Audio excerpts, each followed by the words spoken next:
Pens at the ready. It's time for Kerfuffle Campus. We kick it off, people. Come on, let's get professional. Let's kick it off. So, this is not a podcast. I have to remember that, yeah? This is a Kerfuffle Campus special with none other than industry great, Mr. Simon Whale. Hey! Well done. And of course, estate agent, trainer to the stars, Mr. Stephen Brown from SJB Consulting. Mr. Brown, welcome. Thank you very much, Mr. Mintz. Shalom to you, and shalom. And shalom to Mr. Whale. It's not ski season. What are you on about? I want to know where the crumble is, though. Can I just say you're looking exceedingly bronzed. You're looking lovely. It's most kind of you. So speedos that you gave me, I wanted to be extra small. I wanted to make sure I could fit into them as well. Can we just?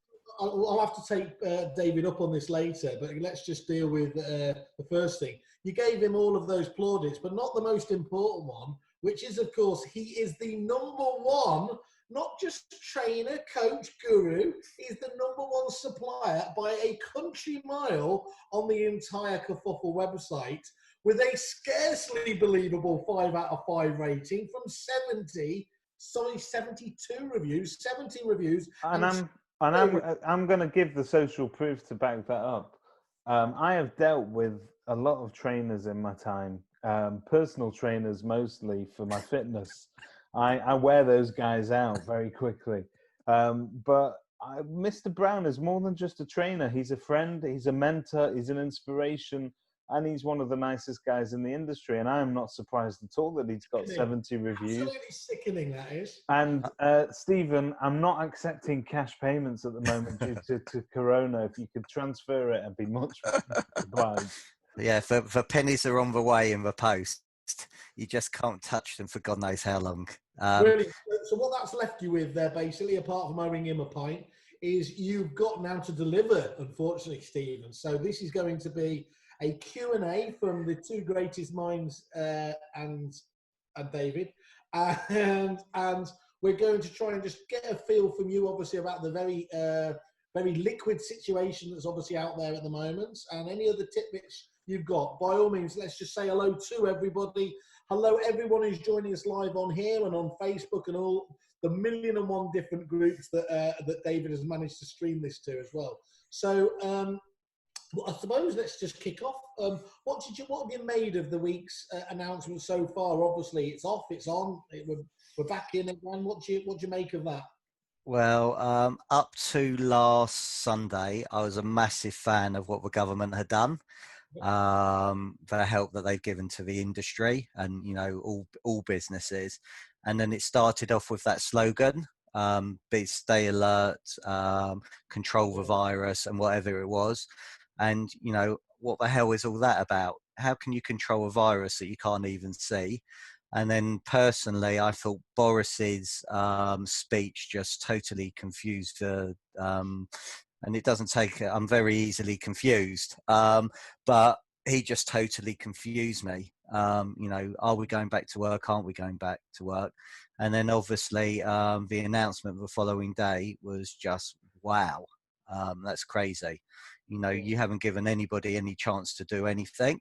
But actually, and this is an important point, this is for England. Wales and Scotland haven't gone back to work yet.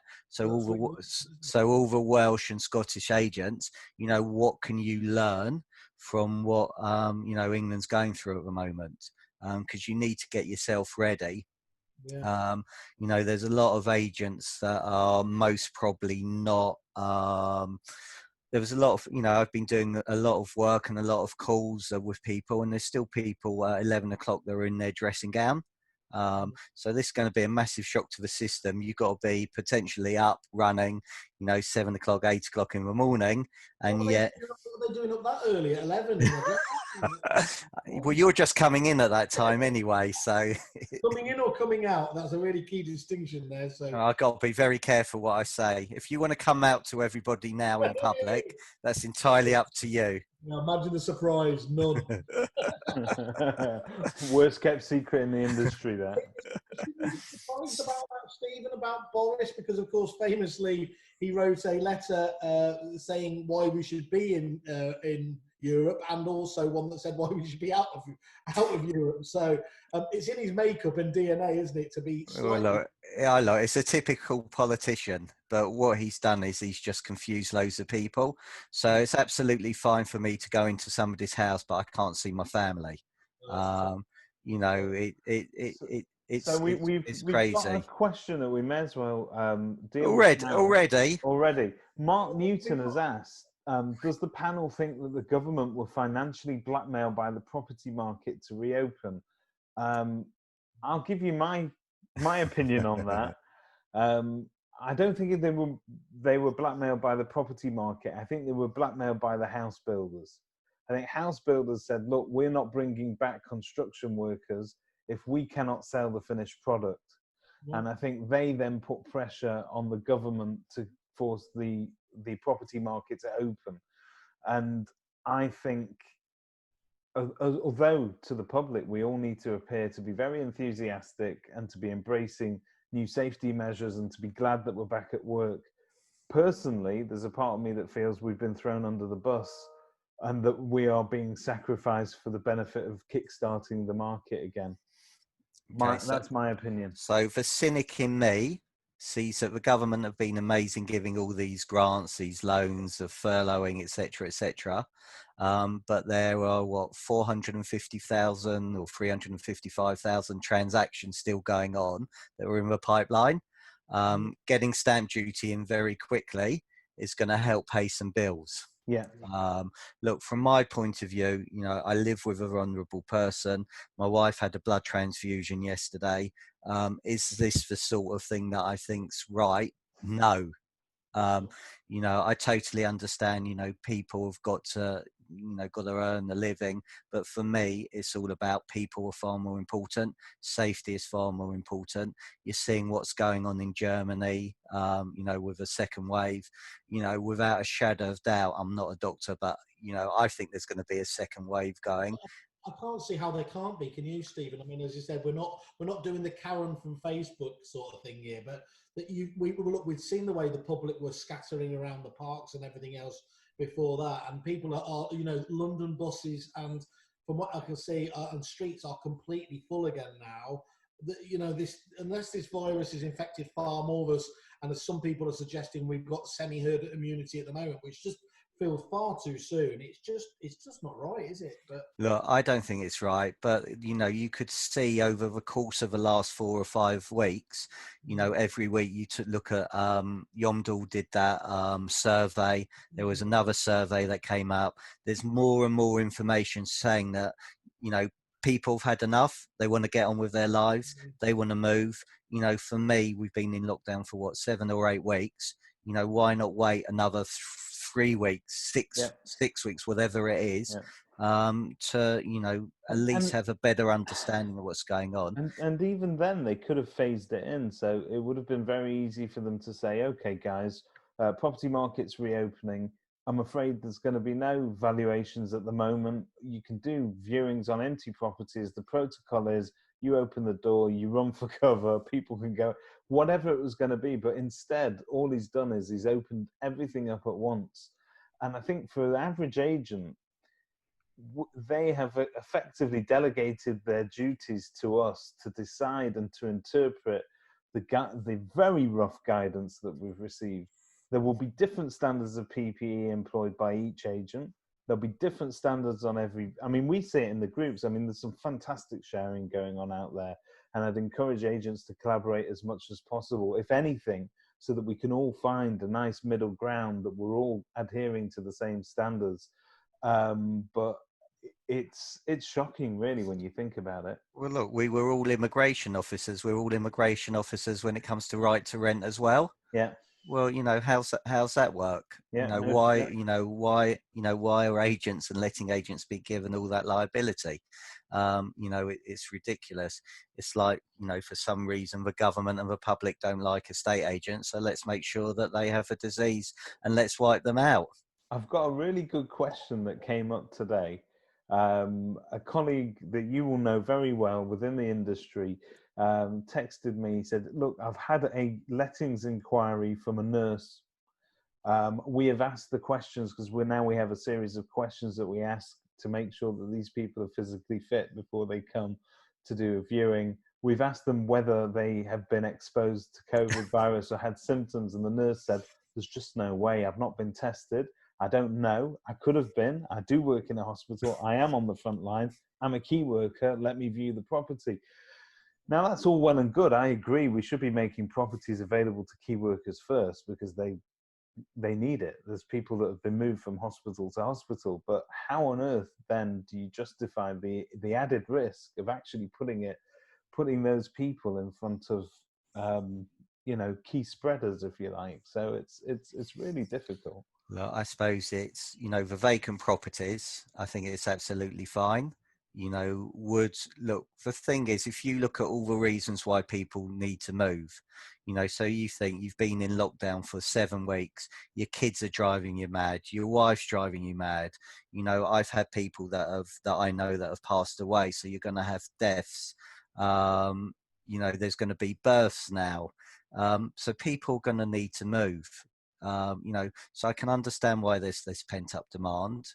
I can understand why people want to put their properties on the market, but it's all about safety, and you've got to be doing exactly the right thing, and you've got to be making that very clear to all your customers, your vendors, your landlords, your purchasers, your tenants, and more importantly, your staff as well, and your team.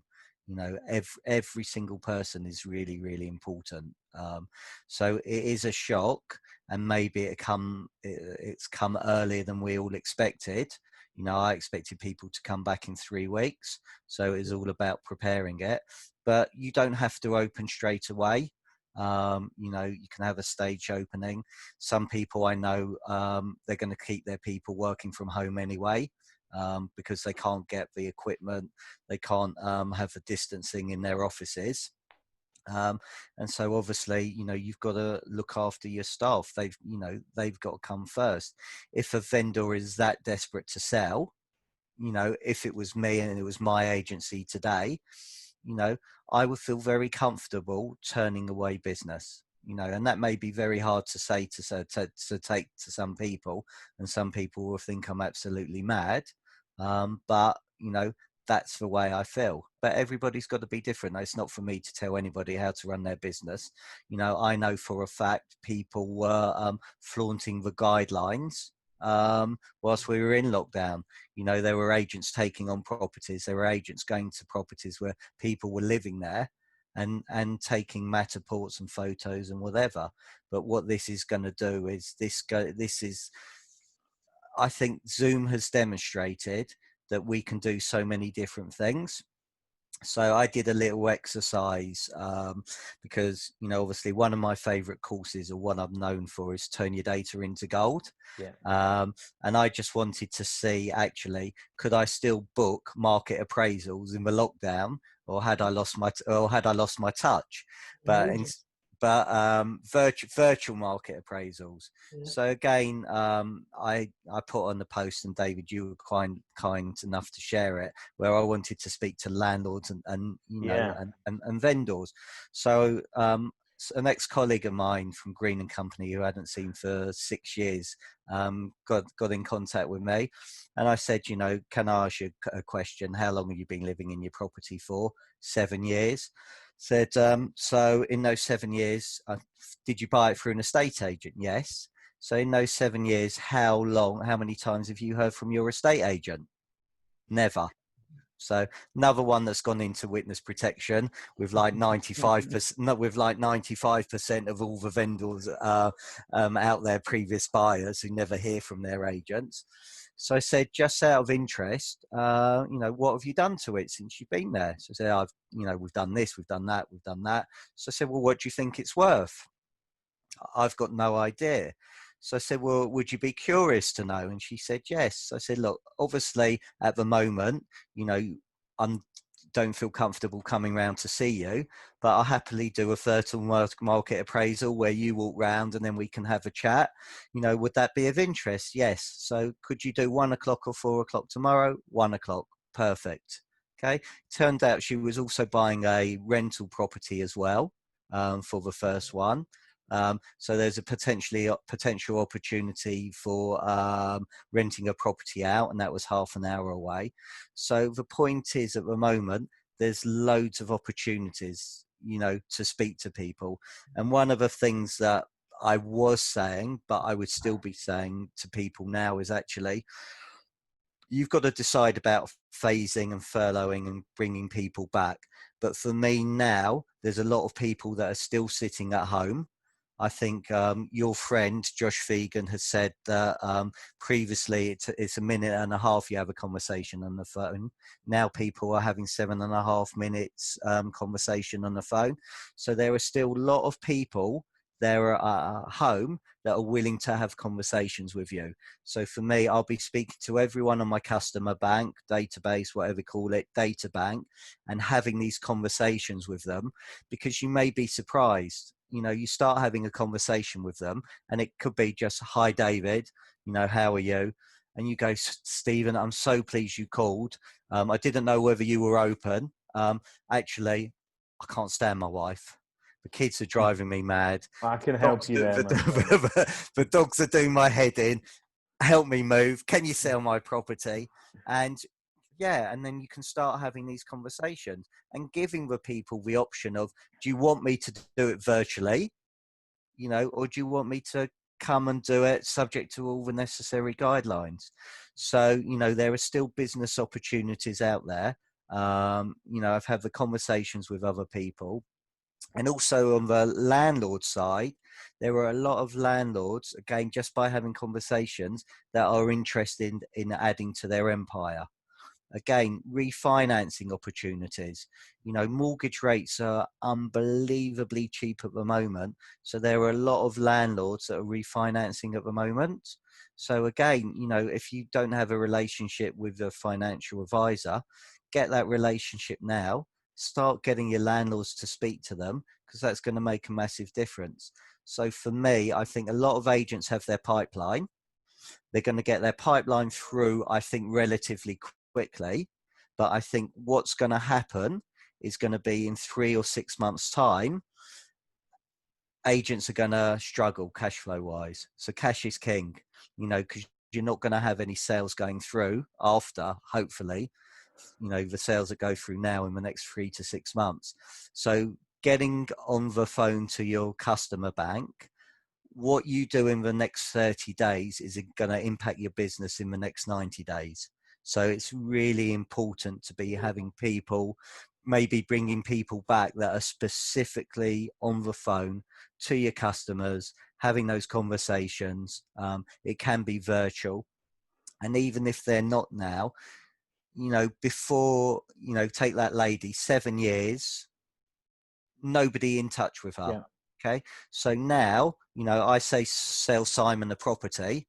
So Simon, what we do and what we offer is, every year I'm going to give you a virtual appraisal, annual health check as to what's happened with property. I like you to do a walk, talk me round and show me round, and I can book that into the diary now. So in a year's time, in 2021, I've got a list of market appraisals.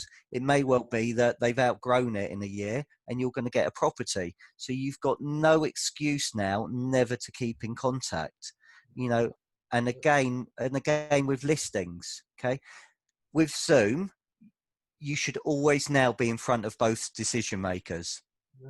Okay. So at the moment, I can't, if somebody says, you two, the lovely couple here, Schofield or what's his name? I can't remember it. Piers Morgan and Susanna Reid. Yeah. Okay, the lovely couple you are. Okay.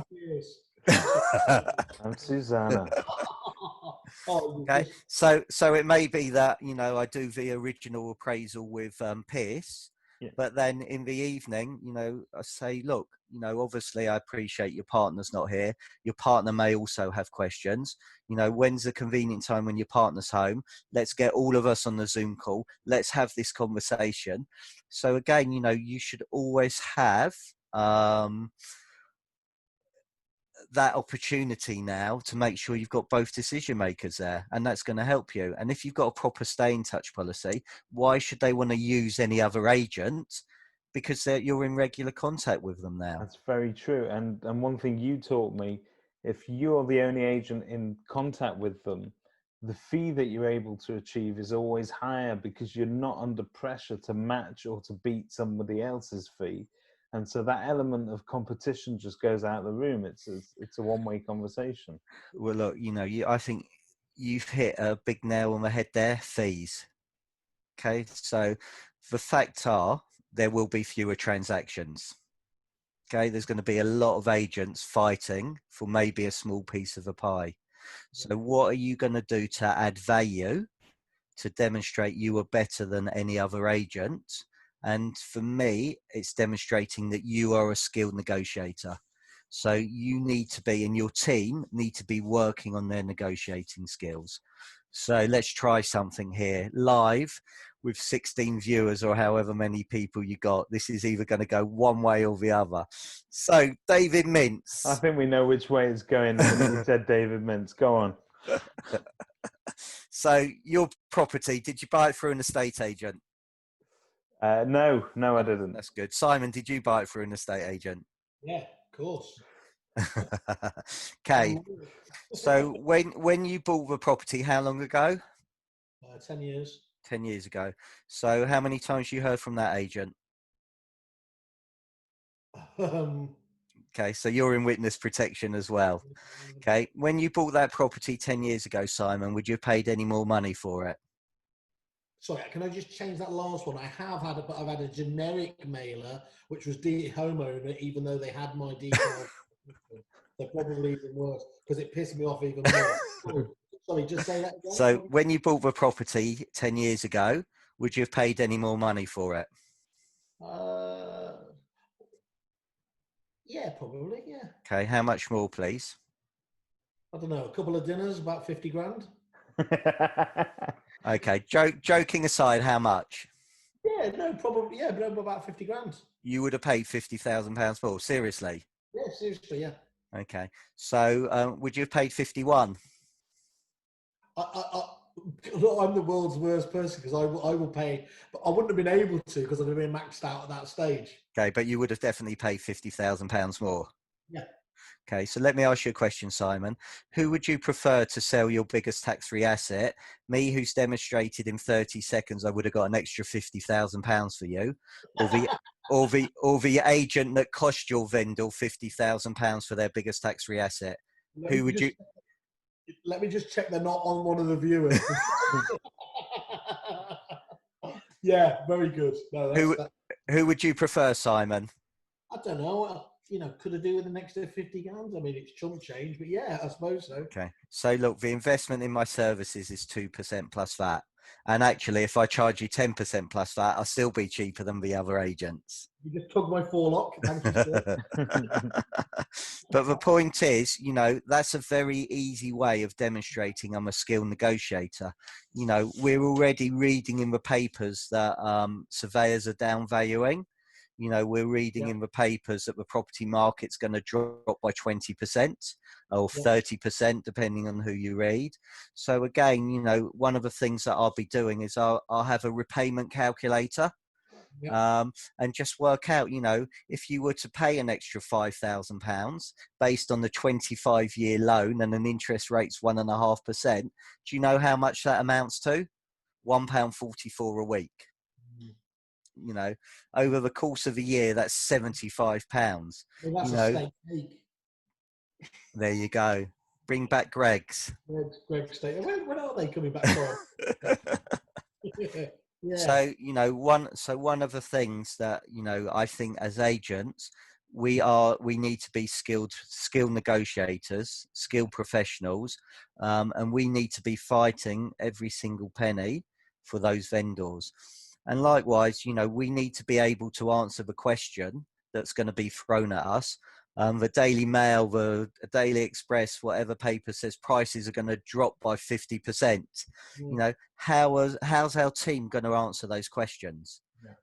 So now again, so if we take Roger Federer, okay, he's a decent tennis player. He's won a few Grand Slams. He doesn't turn up before we play tennis and just hit a few balls and think he's going to win a Grand Slam. He practices 6 or 7 hours a day. I'm not saying estate agents need to practice 6 or 7 hours a day, but, you take Assad and you take Location that won, both of prestigious awards. You look at the training he gives to his team. So, I haven't had look, very funny enough, Vicky's just come on, so Vicky and Assad have got an exceptional agency in Stoke Newington. I know that I can guarantee that they're already having conversations or been having with their conversations with their team. How do we answer this question? So for me, every agent now, maybe before you even come back, I would actually do a day's training with my team before we actually go back into the offices and start coming up with, right, there's some people here that haven't gone on a listing presentation for 7 or 8 weeks. They're going to be rusty. It's like going into a ring with Mike Tyson and, he's been practicing. He looks very lean and fit at the moment. And you're standing there and you haven't done anything. I don't think you're going to last very long. So no, me getting back into that first pub, it's going to be... hold you back. And you're right. In many ways, the questions that you're going to get asked on a market appraisal or evaluation, whatever you choose to call it, they're going to be tougher than normal because people are going to have anxieties that you're going to need to give them comfort on. So one of those anxieties is obviously going to be safety in general. So how do I market my property and keep myself safe? But the other thing is going to be on value. I mean, they're going to want to know. So I don't know if you watched the news report last night, but they shadowed some valuer who I thought actually handled it okay. It's obviously all staged, so he turns up at the house with his mask on and his clipboard, classic estate agent clipboard. By the way, I haven't seen a clipboard in 20 years, so I don't know where they come from. But he turns up with the clipboard and he walks around the house and he says to the woman, "I'm not going to tell you that your house value's dropped by 10% because I haven't got evidence to prove that at the moment." And he's right. For these next this is the golden time. For the next few days, next week maybe, you've got no comparable evidence in terms of where the market's at. It's only when we start to sift through all the transactions that are held up in the pipeline to see whether they are now going to go through at the figure that we agreed pre-COVID. And there will be some casualties along that way. And then you see the new offers that start to come in from buyers on stuff that you've got available. I think very quickly, within a month or so, we're going to get some of that evidence out there that people are referring to. And again, I think this is one of the difficulties mortgage valuers are going to have, recent comparables. So don't we think that isn't there an argument for that? Obviously, there is a huge amount of demand at the moment as well. Don't we think that initial bout of demand would stop that initial crash that we were talking about? And of course, the other thing about, every one of those headlines, like a Daily Express fear factor, is actually an opportunity for you in reality, isn't it? Because of course, the angle is, look, you may have heard and seen a lot in the national news again, but just to remind you, the property market is local by definition. Would you like us to obviously talk to you about that? That's wherein you can make really, can do in this market. And I think you've probably got three different types of valuation or instruction now that's going to come up that perhaps will resist a drop. So let's not forget, we've all been at home, and we've all been nagged by our other halves. So our houses, technically speaking, should be looking better now than ever before, because we've all attended to these odd jobs of bits and pieces that need painting. Not Simon, obviously. You've been banished to the shed, but for the more capable men, we've all been out painting and fixing our roof tiles and all that sort of stuff. So the state of a house is going to be better. So the quality of the stock being brought to the market should actually be better as well. The other thing that you've got is you've spent all of these weeks inside with your kids and the dogs, and you have now worked out what it is that you need from a house, be that an extra room, be that more room in the garden, whatever it may be. So there will be moves that will be precipitated and pushed by this whole COVID thing as well.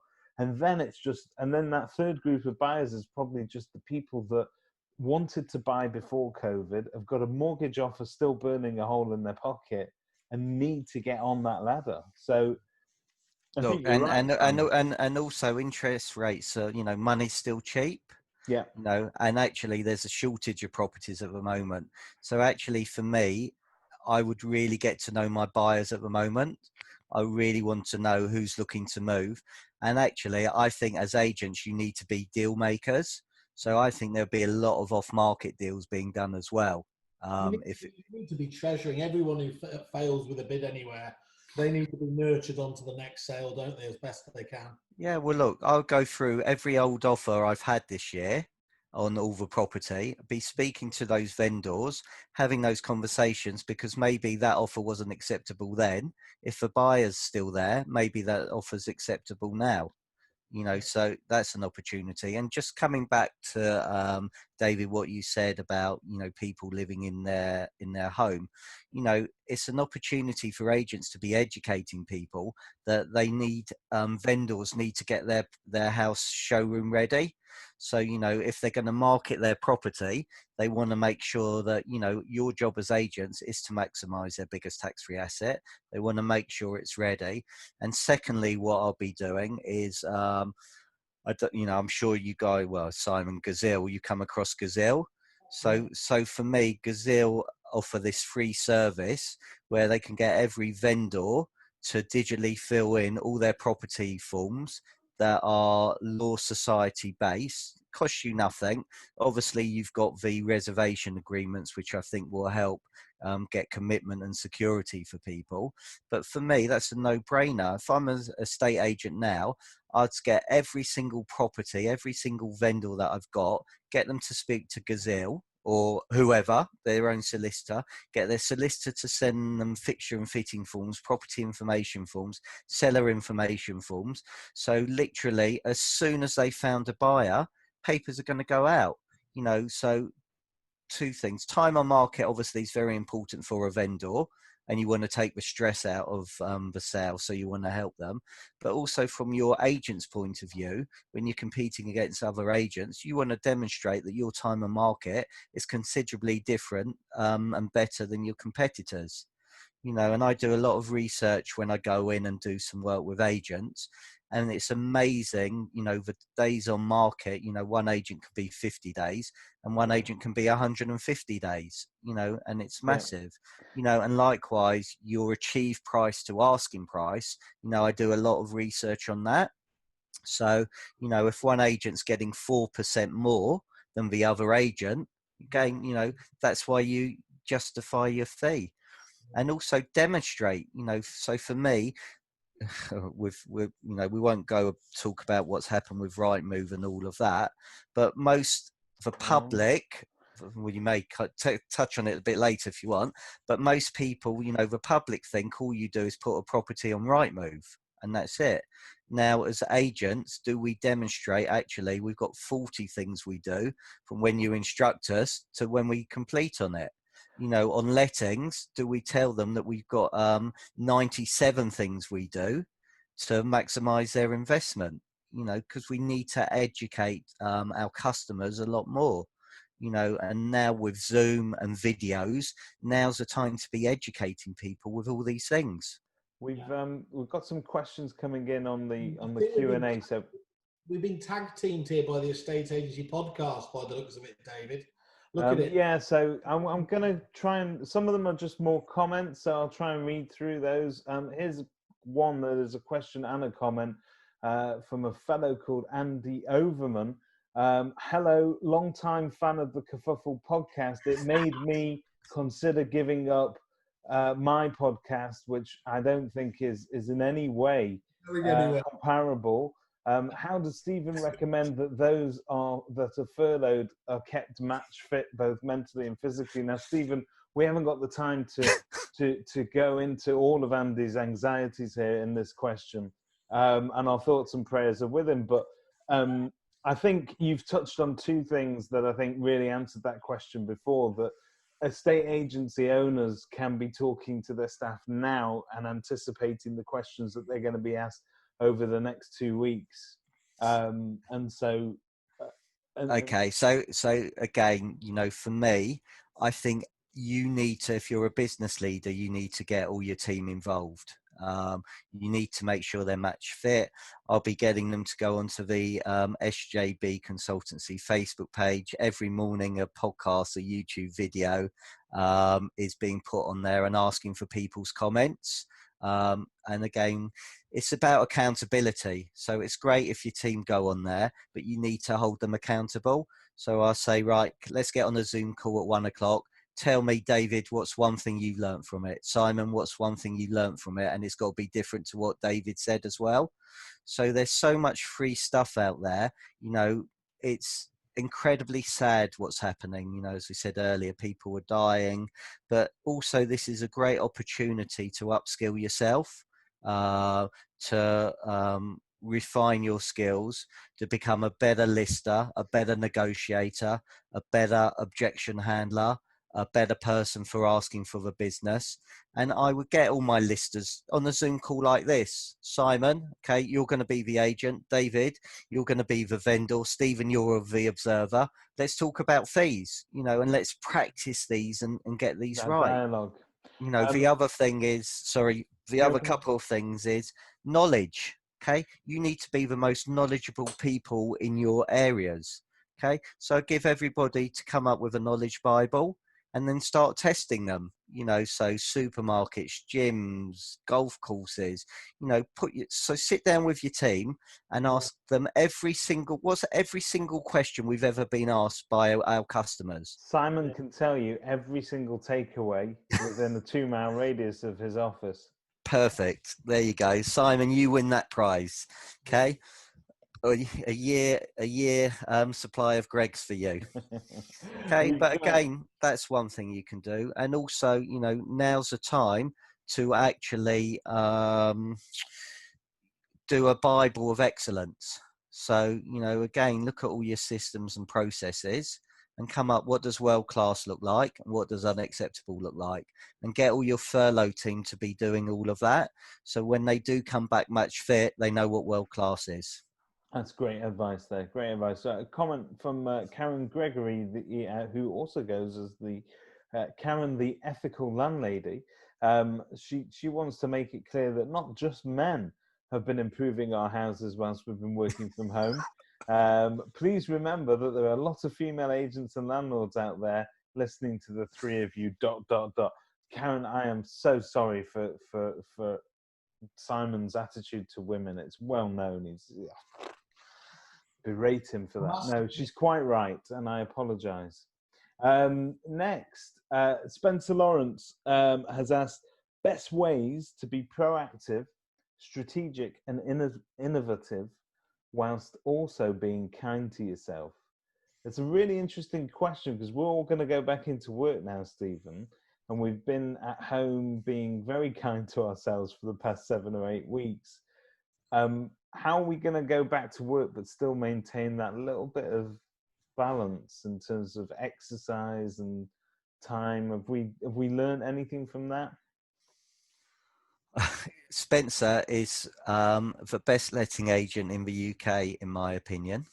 He is absolutely exceptional. He runs the most incredible business out there.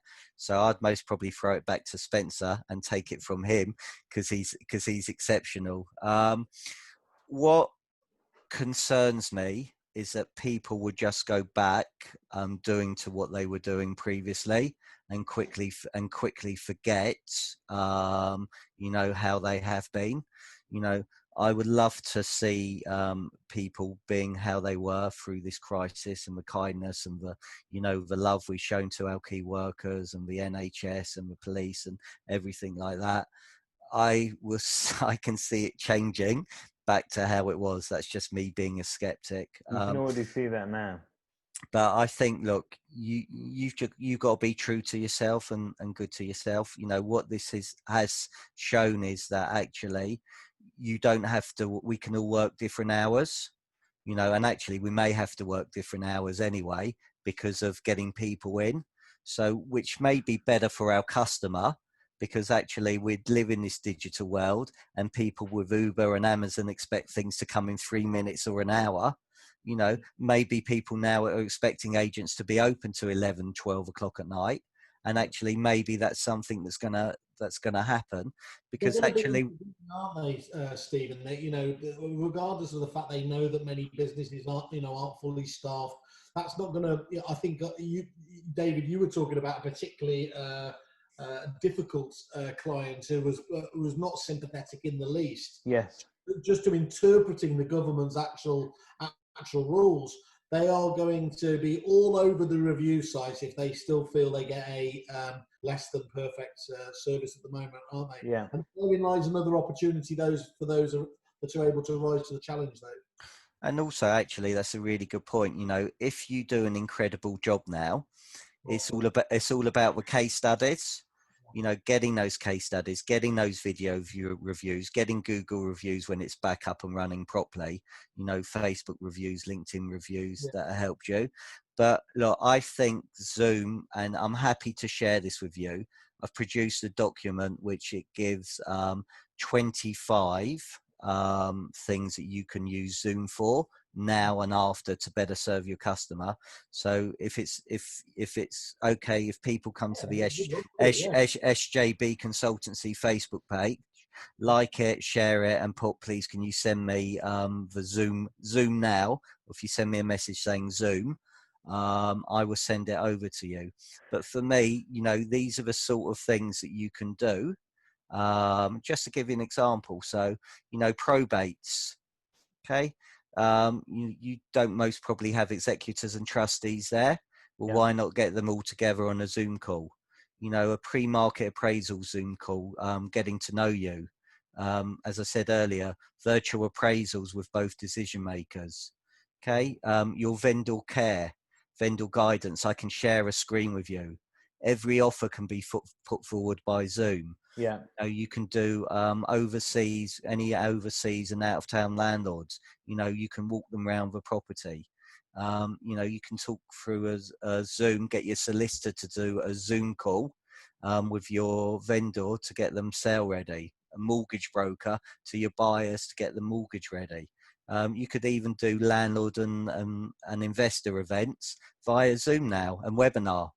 And get them all in a room and get them talking. You don't need to have people there to do all these things. So, which comes back to Spencer's question, actually, because hopefully Zoom will give you more time, you'll still have time to do the things that are productive.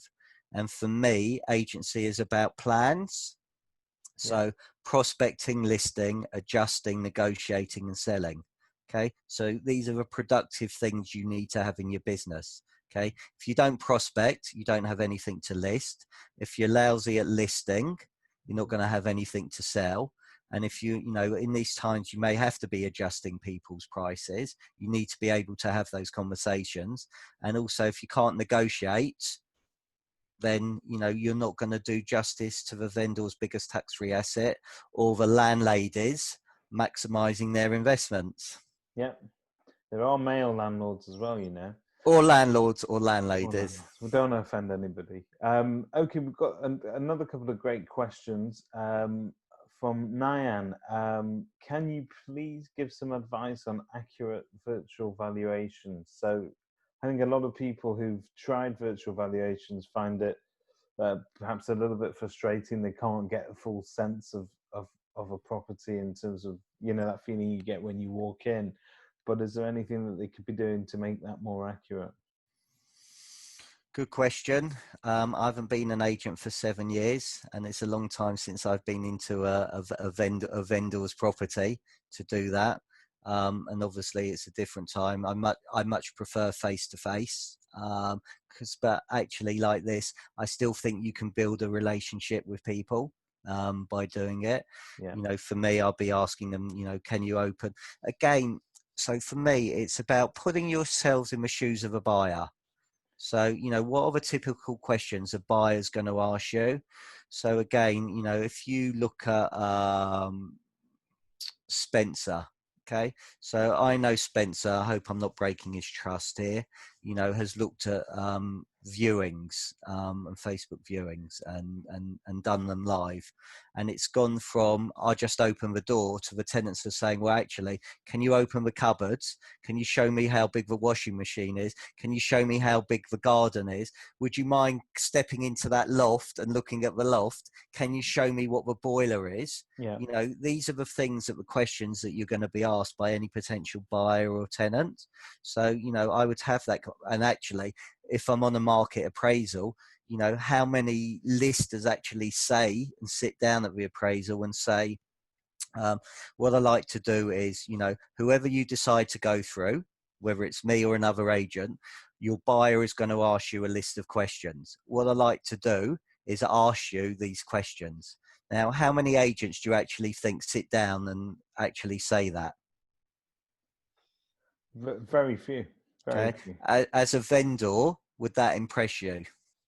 It would, because Or would it demonstrate you're different and start justifying, hold on, I understand why Stephen's a 2% fee because he's asking things that other agents aren't doing. yeah, that's excellent advice. But I would still go, you know, you asked a question about a virtual appraisal. You know, do what you do on a market appraisal. You know, you would go round, I would offer advice whilst I'm going around. So, you know, our job as an agent or as a letting agent, as a sale agent, is to add value. You know, on the sales side, we want to make sure that they're maximizing their biggest tax-free asset. As a landlord, we want to make sure they're maximizing their investment. So we want to make sure that they get, you know, they find the right tenant and they're getting a great rent for their property. So look at yourself in the shoes of what's going to add most value to them. Thank you, Stephen. That's a great answer to that. Here's a great question, and it's more focused on the lettings market. You're going to like this one because I think you're going to have a lot to offer. From Mark Newton. Hello, Mark. Simon, you need to send Mark some kerfuffle merch. He's specifically requested. I've got his address. I need landlords or landladies. What can I do to get them, as I don't have a marketing department? I don't have a big budget, and I also don't have a big database to feed off. Paul Long, £1 Facebook group. Go and join it. I'm not on commission. Okay. It's £1 for 30 days.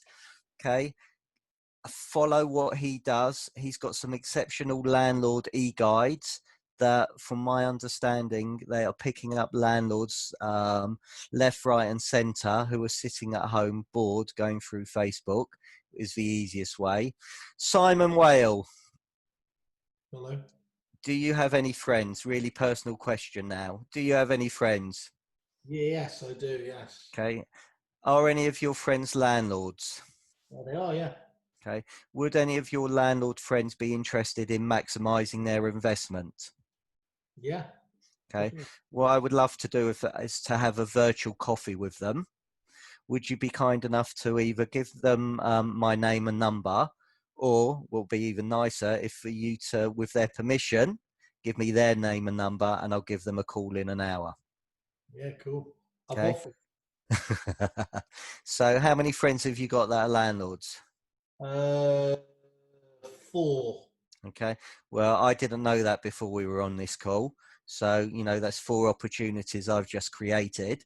And how much money has that cost? Well, once we take into account the kerfuffle cut, it's Yeah, forget that. but Stephen, you know what? Tony Robbins goes on about this a lot, and he talks about that in self-development terms. But he always talks about asking better questions, and that is pretty much what you've just done there with Simon, and also what you did when you asked him whether he would have paid an extra £50,000 or whatever he would have paid extra for his house. And sometimes we get so stuck in routine, almost robotic. When you go and visit people, you churn out the same lines, and you're so busy talking about yourself and the fantastic services you're going to offer. You don't take time to ask those questions, do you? Look, let's go back and let's answer Mark's question as well, and try and give him even more value. So he has got some landlords already that he lets property to. Okay, so what I would say is, if Spencer's still on here, Spencer is very generous with his time. I'm going to get into so much trouble now. Spencer has done a podcast with the Estate Agents Podcast. He's done a podcast with Josh with Josh Fegan. Okay, listen to those two podcasts. So the easiest way, and where Spencer is very, very clever, he's gone from his one landlord, he's got them to buy another one. Okay, so again, look at your landlords. Yeah. Look on Land Registry, see how much they paid for their price, for their property, then guesstimate how much it's worth now. If there's loads of equity in that property, see whether he wants to buy another one. As we said, money's cheap. If you get the right loan to value, now could be a good opportunity to increase your empire into a kingdom or universe. Yeah. Fantastic. That's really, really great advice. We've got Raj on Facebook. I don't know if you've just seen this one, Stephen, as well. He's just said, while viewings can be carried out in line with government guidance, how will trust in the safety of being visited by strangers be overcome? And more importantly, what actionable ways are there for agents to help to rebuild trust in the safety of the viewings process? So I think you've had the government guidance out there. You've had guidance from Property Mark. I'll be doing a series of videos to my vendors, to my market, and letting everybody know what the protocol is, what our procedure is, and making it very, very clear from day one. And it's important every single member of your team adhere to that, because I think, and in my opinion, and understandably so, there's a lot of people out there saying, I don't want strangers in my house. Yeah. And there's, I've seen it on the comment section. If you talk about these Facebook groups, most probably half can't wait. They're running back to work. The doors are open. They've most probably opened up. They've got no PPE. They've got no nothing. And, I've heard, I haven't seen, so allegedly that agents are doing viewings without PPE and stuff like that. Yeah. So let's face it, what do most people think of estate agents? And keep it clean, because we're not at 9 o'clock. They're not enthused, put it that way. Okay. And so we're all being polite. So now, I think Raj is right. It gives us an opportunity to show agents and letting agents in the best light, and that we are caring, we are empathetic, we understand the needs of people. It has to be safety first. That is the most important. We are following every guidance, and and I think video is a really easy way to get your message. Raj should check out, if you go to the Facebook page for Normie and Company, our company. Yesterday, I did a video yesterday afternoon, just explaining what the new protocol was going to be with regards to viewings, how we were dealing with PPE, how we intended to sort of deal with viewing requests. The whole thing's about 5 minutes, but I'm going to tell you two amazing things that happened after that. One, I got a comment from a lady that said, after the confusing address that Boris gave on Sunday night, David Mintz is the only one that makes any sense. And that's never, ever been said before. This lady is actually a tenant in one of our rented properties. And again, she then texted me later to say, look, I'm thinking about buying a house in the future. It's actually now good to know exactly how I can view that. So you're going to give people comfort. And I think if you can get the tone of the video right and that you're sincere, you're going to calm a lot of people down. The second amazing thing that happened, get your colleagues to share these videos. Our lettings, one of our lettings team shared the video, and a landlord that she had previously been in touch with but had had a hard time winning them over to bring their properties to us, had seen the video and said, look, I think it's really great that you're being upfront with this information and how you are managing people's expectations. I've got a property that's just come vacant. I'd like to give it to you guys to do. So just off the back of being very open and friendly and being as sincere as you possibly can, let's face it, none of us know exactly what we're doing. We're in uncharted territory over here. And as long as you can communicate that to the client without freaking them out, you're going to win. 100%. So Mark, if you're listening, that's another way to pick up a landlord. It is. Video works really well like that. Anything that can be shared is superb. Look, I think for me now, video and Facebook makes it a level playing field. So, I would be doing loads of videos, loads of community stuff, adding value. If we take our good friend, Oliver James, and his community group, M44, he's got 3,000 people on that. I mean, that's incredible. That's a massive, massive audience. And what was interesting is I think I've seen 2 or 3 people, I think it was Ollie actually, that did a poll. Estate agents are going back to work. He had over 300 responses. He did on that. And I've seen another poll. So we talk about Instagram, and again, if you're a landlord, are you looking to increase your portfolio now? Yes or no? Are you a seller? Are you looking to sell now or in 3 months or not at all? And start doing these polls and seeing what what the feeling is in your area as well. Fantastic.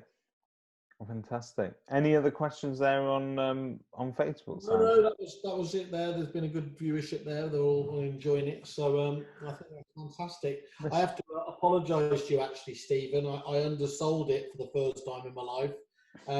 I said you were number 1 on Kerfuffle with 73. It's actually 74. Paul Rolfe gave me a bit of a kicking because one of your video reviews wasn't showing and it was sat in my inbox. Oh, cheers. That's just to prove that I do validate every single one of the reviews that goes on. I'm going to spin it as a positive. You've got to be even further whilst sat in your seat. Perfect. There you go. I wasn't giving them a call to say do it. Right, David Mintz, can you do me a Kerfuffle review, please? I can do you a wonderful Kerfuffle review.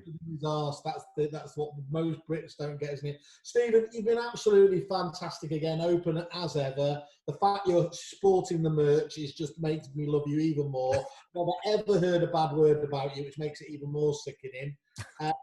Thanks for giving up your time again, and obviously we'd love to catch up with you in a few weeks' time. No, appreciate it. Thank you for having me on. I think you two are doing a fantastic job with all the Kerfuffle campus. It's absolutely brilliant, and the value that you're giving. And even though you may be a rival podcast, there is still loads and loads of great stuff. So, tune into Kerfuffle, tune into the Estate Agent Podcast. There are also other good podcasts out there as well. What? Which order? That's the clip we needed. Let's go. We've done it. Thank you very much, Stephen. Take care. You're welcome. Thanks a lot. Everybody, thanks for attending. Stay safe, everyone. Bye. Pens at the ready. It's time for Kerfuffle Campus.